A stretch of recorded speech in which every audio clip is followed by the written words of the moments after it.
Hello students, हम कर रहे थे डिस्ट्रीब्यूशन में हमने फैक्टर इनकम की 3 थ्योरीज की, लेबर की वेजेस, कैपिटल का इंटरेस्ट, लैंड का रेंट एंड हमारा 4th फैक्टर है एंटरप्रेन्योर। एंटरप्रेन्योर को क्या मिल रहा है? प्रॉफिट। आज हम करेंगे थ्योरीज ऑफ प्रॉफिट। इस सेशन में हम करेंगे meaning and basic concepts of profit and next video में करेंगे हम इसकी थ्योरीज। प्रॉफिट क्या है? हमारे पास जैसे 4 फैक्टर्स हैं, land, labour, capital and entrepreneur. जो हमारा 4th फैक्टर है एंटरप्रेन्योर, वो बहुत ज्यादा मेहनत कर रहा है, बहुत काम कर रहा है, वो सभी फैक्टर्स को इम्प्लाई कर रहा है, वो रिस्क ले रहा है, वो बिजनेस को रन कर रहा है, एडमिनिस्ट्रेशन रन कर रहा है, तो उसको भी कुछ मिलना चाहिए। उसका रिवॉर्ड क्या है? प्रॉफिट है। अगर उसने एक बिजनेस यूनिट ओपन किया, बिजनेस यूनिट खोलने से उसने लेबर रखी, उसने रॉ मटेरियल मैनेज किया, फिर वो देखेगा कि इस प्रोडक्शन को मैं कहाँ बेचूं, कहाँ सेल करूं, तो ये क्या है? मार्केट रिस्क हैं कि माल उसका सेल होगा या नहीं होगा। तो ये सब रिस्क उठा रहा है, तो उस सभी का रिवॉर्ड क्या है? एक प्रॉफिट है। तो प्रॉफिट क्या हो गया? एंटरप्रेन्योर की मेहनत हो गई, जिस वजह से वो बिजनेस में बना रहेगा, तो हम उसको कह रहे हैं प्रॉफिट। प्रॉफिट को हम 2 वे से डिफाइन करते हैं। एक कहते हैं कि प्रॉफिट क्या? सरप्लस है। जितने भी हमारी रिवेन्यू होती है, रिवेन्यू में से जो कुछ भी खर्चे हो गए, उन खर्चों को डिडक्ट कर देंगे, उसके बाद जो कुछ भी बच जाएगा, सरप्लस रेजिड्यू रह गई, जो कुछ भी बच गया, दैट इज कॉल्ड प्रॉफिट। लेकिन अगर हमें कुछ ना बचा तो प्रॉफिट क्या हो गया? कम हो गया। प्रॉफिट तो बचेगा ही नहीं, फिर हो सकता है लॉस हो जाए। इसीलिए सेकंड व्यू क्या है? वो कह रहे हैं प्रॉफिट रेजिडुअल इनकम नहीं है, प्रॉफिट कॉस्ट का पार्ट माना जाता है। एक एंटरप्रेन्योर की लेबर है, वो भी काम कर रहा है, उसका मिनिमम प्रॉफिट क्या है? एक कॉस्ट का पार्ट है। तो इस तरह हम कहते हैं प्रॉफिट क्या है? रेजिडुअल इनकम नहीं होती, वो तो सुपर नॉर्मल प्रॉफिट बन जाएगा। प्रॉफिट क्या है? एक तरह से हमारी कॉस्ट का ही पार्ट इंक्लूड होता है। जैसे वेजेस हैं, कॉस्ट में इंक्लूड होती हैं, इंटरेस्ट है, कॉस्ट में इंक्लूड होता है, एंड रेंट कॉस्ट में इंक्लूड होता है। लाइक दिस प्रॉफिट भी क्या होता है? कॉस्ट में इंक्लूड होता है, क्योंकि मिनिमम प्रॉफिट क्या है? एक कॉस्ट का ही पार्ट है। अब हम इसकी डेफिनेशन करते हैं, प्रॉफिट क्या है। अकॉर्डिंग टू हेनरी ग्रेकॉन, उन्होंने क्या डिफाइन किया है? प्रॉफिट में बी कंसीडर्ड आ रिवॉर्ड। क्या है? It is a reward. किसके लिए? It is reward for making innovations. Entrepreneur ने क्या की है? इनोवेशंस की हैं। ए रिवॉर्ड है for accepting risk and uncertainties. उसने रिस्क लिया है कि मैंने अपना प्रोडक्शन यूनिट खोल दिया, अगर मैंने इसमें प्रोडक्शन किया है, कल मार्केट में इस प्रोडक्ट की डिमांड हुई ना हुई तो क्या होगा? एक बहुत बड़ा रिस्क ले रहा है, अनसर्टेनिटीज को बियर कर रहा है। मार्केट क्या अनसर्टन है, किसी को कुछ नहीं पता फ्यूचर में क्या हो जाए। क्या हमें पता था जन 2020 में कि इतना बड़ा लॉकडाउन हो जाएगा, मार्केट बंद हो जाएगी, कोविड-19 हो जाएगा? तो ये सब कुछ क्या था? एक बहुत बड़ा रिस्क था, अनसर्टेनिटीज थी। तो ये क्या है? मार्केट में जो हमेशा प्रिवेल करती हैं, वो रिस्क को एक्सेप्ट कर रहा है, अनसर्टेनिटीज को एक्सेप्ट कर रहा है, तो कुछ ना कुछ रिवॉर्ड तो चाहिए उसको। तो उसका रिवॉर्ड क्या है? प्रॉफिट है। एंड मार्केट इम्परफेक्शंस, मार्केट क्या है? इम्परफेक्शन, इम्परफेक्ट है, जिसमें क्या पता कल क्या कुछ हो जाए। जिस चीज की मैं प्रोडक्शन कर रही हूँ, हो सकता है जब वो मार्केट में आए उसकी डिमांड ही खत्म हो जाए, मार्केट में अब उस चीज की डिमांड ही नहीं रही, तो क्या हुआ, मार्केट इम्परफेक्शंस है। कोई और नया एंटरप्रेन्योर आ गया, उसकी क्वालिटी मुझसे ज्यादा अच्छी थी और लो कॉस्ट पे सेल कर रहा है, तो क्या होगा, मेरा माल तो नहीं सेल होगा। तो मार्केट इम्परफेक्शन की वजह से भी क्या हो सकता है, मुझे बहुत बड़ा रिस्क हो सकता है। तो इन सब चीजों को, रिस्क को बियर कर रहा है, तो उसका रिवॉर्ड क्या है, प्रॉफिट है। Now concepts of profit. Profit के कितने कॉन्सेप्ट है हमारे पास, दो कॉन्सेप्ट है, एक है gross profit and second one is the net profit. पहले करते हैं ग्रॉस प्रॉफिट क्या है। Gross profit it is equals to total revenue minus explicit cost. Explicit cost क्या होती है, एक्स मीन्स एग्जिट, जो कॉस्ट हमने बाहर दे दी, बाहर पे कर दी, जो अपने अकाउंट्स में हमने लिखी है कॉस्ट, उसको हम एक्सप्लिसिट कॉस्ट कहते हैं। मान लो मैं क्लॉथ मिल चला रही हूँ, क्लॉथ मिल के लिए मुझे जितने भी रॉ मटेरियल, थ्रेड का खर्चा, लेबर का, वेजिस का खर्चा पड़ रहा है, वो खर्चा जितने भी मैंने अपने अकाउंट में मेंटेन किया है, बाहर वाले लेबर को दिया, इंटरेस्ट कैपिटल ली थी, वहां पर इंटरेस्ट पे किया, मैंने एक प्लॉट, एक इंडस्ट्री के लिए जमीन किराए पर ले रखी थी, उसको रेंट पे कर दिया। जो खर्चे मैंने बाहर कर दिए, सिर्फ वही खर्चे अगर मैं डिडक्ट कर दूं तो हमारे पास क्या आ जाएगा, ग्रॉस प्रॉफिट। अब करते हैं constituents of gross profit. Gross profit के कौन कौन से पार्ट हैं। अब जो एक्सप्लिसिट कॉस्ट के अलावा एक और कॉस्ट होती है इम्प्लिसिट कॉस्ट, वो कॉस्ट क्या है, ग्रॉस प्रॉफिट का पार्ट है। इसमें ग्रॉस प्रॉफिट में क्या कौन से पार्ट है, फर्स्ट है नेट प्रॉफिट। नेट प्रॉफिट को हम इधर समझेंगे, नेट प्रॉफिट क्या है।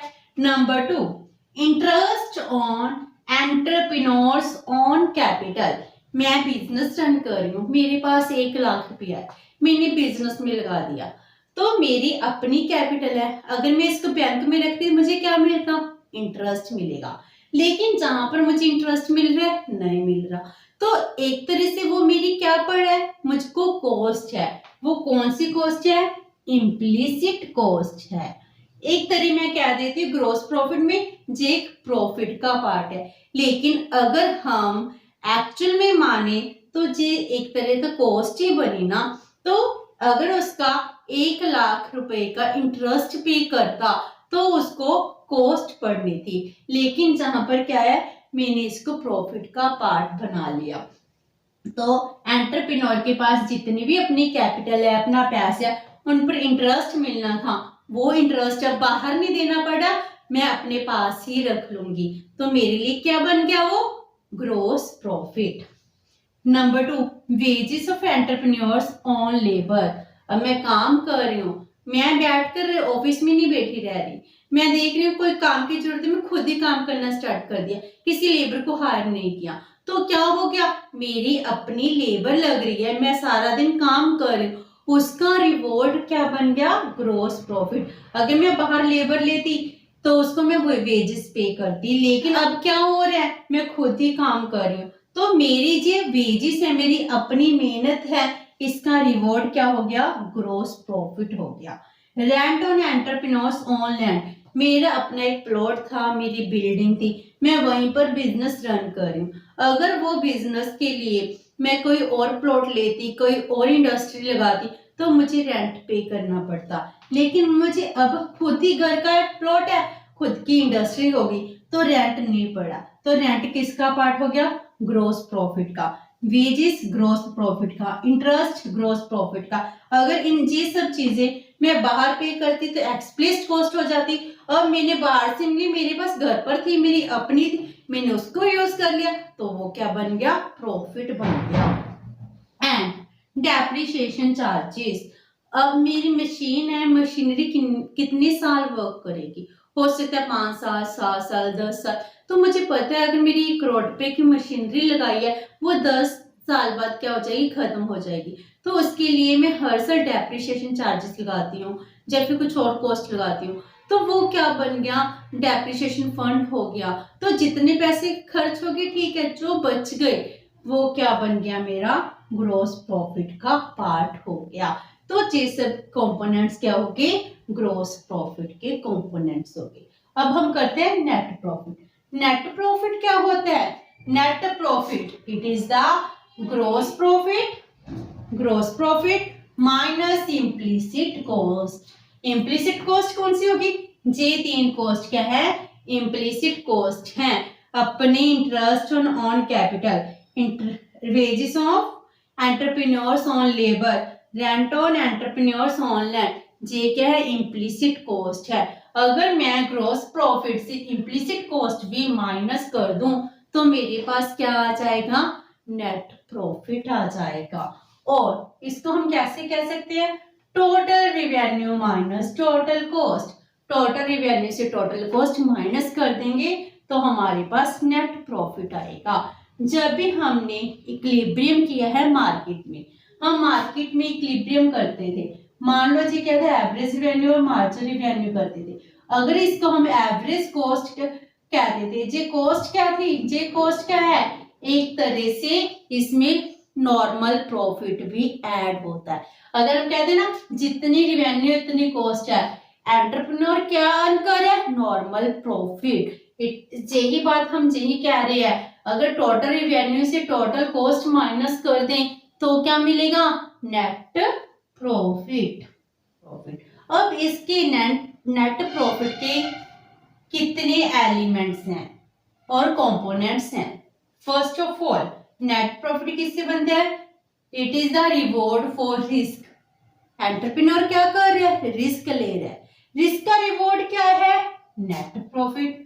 Reward for uncertainty, market uncertainty है उसको बियर कर रहा है, इसका भी रिवॉर्ड क्या बन गया, net profit. Reward for ability, entrepreneur की अबिलिटी है कि वो काम कर रहा है। हो सकता है पैसा बहुत सारे लोगों के पास हो, क्या उनमें इतनी एबिलिटी है कि वो रिस्क ले सके, अनसर्टेनिटी को सेंस कर सके, मार्केट में माल कहाँ सेल करना है, कहाँ से रॉ मटेरियल परचेज करना है, वो इतने टेंशन ले सके। क्या सब में इक्वल एबिलिटी होती है, नहीं। तो मैंने लेबर से कैसे वर्क कराना है, ये भी किसी किसी पर्सन की एबिलिटी होती है, उसके काम करने की एबिलिटी ही क्या है, उसको प्रॉफिट दिलाती है। Reward for his ability is the net profit. Monopoly gain, entrepreneur ने ऐसा किया कि उसकी मोनोपोली क्रिएट होगी मार्केट में, जिस वजह से उसको प्रॉफिट मिल रहा है। जैसे जियो की अब क्या हो चुकी है, मोनोपोली क्रिएट हो चुकी है। अब छोटी कंपनी ना साथ में और कंपटीशन लड़ रही है, जैसे एयरटेल, वीआई, वोडाफोन और आइडिया दोनों मर्ज हो गए, दोनों साथ में कंपटीशन लड़ने लग गई। वो भी कंपटीशन लड़ रहे हैं लेकिन बहुत लो लेवल पर है। तो जियो आगे से आगे चल रहा है, तो उसने अपने क्या कर लिया, मोनोपोली गेन कर लिया। मार्केट में ऐसी स्ट्रैटेजी फैलाई कि उसने मोनोपोली बना ली, जिस वजह से क्या हो रहा है, उसको प्रॉफिट इंक्रीज कर रहे हैं। नंबर 4, विंडफॉल गेन्स, अचानक से मुझे कोई प्रॉफिट हो जाए, किसी चीज के, किसी प्रोडक्ट के प्राइसेस राइज कर दे। जो माल मैंने बनाया था पहले तो प्राइसेस लो थे, जब मैं सेल करने लगी अचानक से उस प्रोडक्ट की डिमांड इंक्रीज होगी। डिमांड इंक्रीज करने से क्या हो गया, मेरे प्रोडक्ट के प्राइसेस राइज कर गए। अगर प्राइस राइज कर गए तो मुझे विंडफॉल गेन हो गया, अचानक से फायदा मिल गया। ये विंडफॉल गेन क्या है, it is the part of the net profit. And last one is reward for innovations.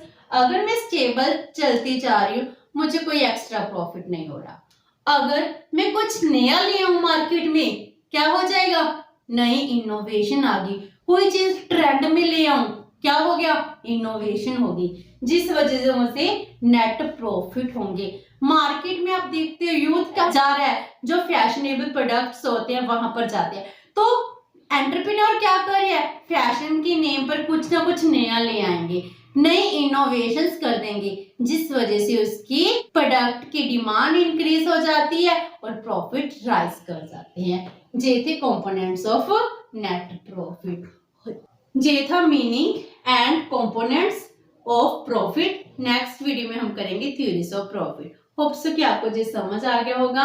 अगर आपकी कोई क्वेरी है तो please post it in the comment box. अगर आपको वीडियो अच्छी लगी तो like and share with your friends. Thank you so much, have a nice day.